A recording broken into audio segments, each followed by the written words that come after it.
Oke, baik, kita lanjutkan. Untuk beban listrik, air, dan telepon tadi, ya ini tanggal 23 beban listrik, air, dan telepon di debet 100 ya. Sehingga buku besarnya beban listrik, air, dan telepon, beban listrik dan air saja, nggak pakai telepon ini ya. 23 Juli 2014 100 di debet sehingga saldonya 100. Oke, kemudian masuk lagi di jurnal umumnya, yaitu beban listrik sudah. Kemudian yang terakhir tanggal 30 Juli, itu ternyata ada beban serba-serbi. Jumlahnya adalah 250 di sebelah debet. Maka kita tuliskan di sini di debet 250 sehingga saldonya juga 250. Nah, jurnal umumnya sudah selesai ya. Dari jurnal umum ini kita sudah mengerjakan 13 buku besar bentuk yang 3 kolom. Nah, sekarang yang perlu kalian cermati adalah penekanannya adalah format bentuk buku besarnya. Sekali lagi, judul buku besar ada tanggal, keterangan, referensi, debit, kredit, dan saldo.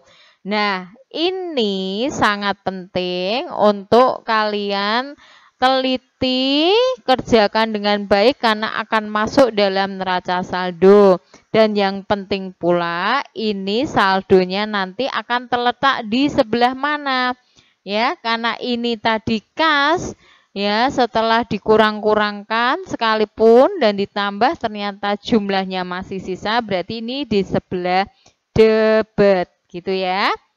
Kemudian untuk modal karena ini tadi dikredit, ini saldonya 15, berarti di sini nanti dikredit. Artinya apa perlu seperti ini? Nanti ketika membuat neraca, ini juga tidak bingung memasukkan dalam kolom debit atau kreditnya. Ini misalnya juga ya, biaya sewa. Ini saldonya 1.500, tapi di sini kita lihat debit, berarti ini dia di debit gitu ya. Oke, mudah. Kemudian perlengkapan, saldo 300 ini, berarti ini dari debit.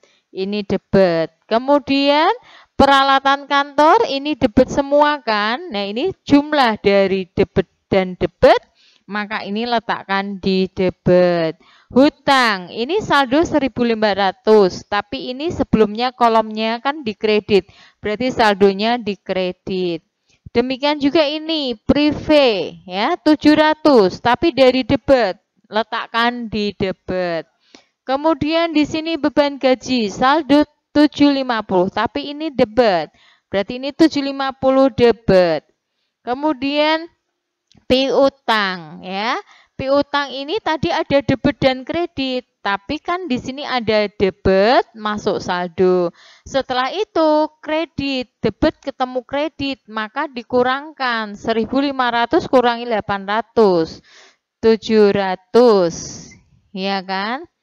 Oke, sehingga di sini ketemunya adalah 700. Oke, ini maaf ini yang ini bukan jumlahnya ya, bukan jumlah saldonya. Yang ini saya delete.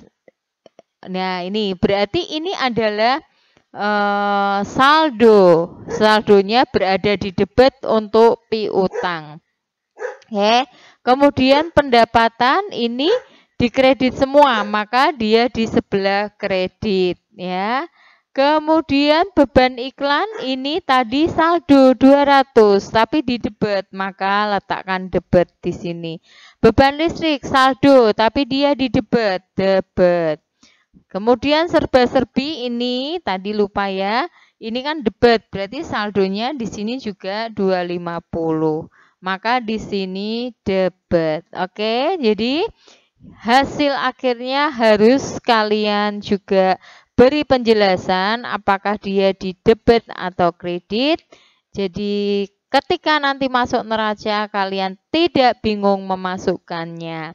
Oke, terima kasih. Saya akhiri pelajaran mengenai buku besar 3 kolom.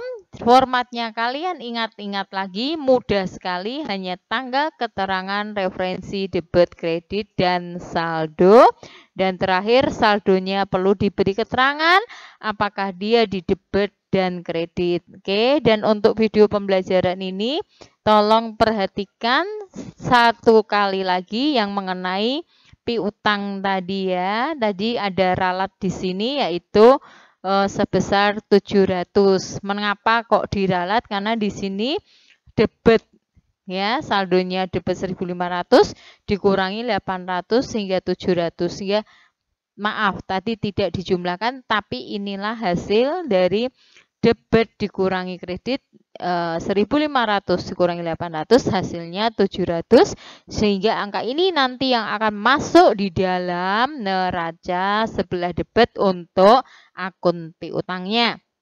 Oke, nah ini juga bisa kita lihat di neraca nanti supaya lebih teliti, dan kita juga bisa bandingkan nanti di buku besar yang bentuk T ataupun 2 kolom yang sudah kita buat tadi.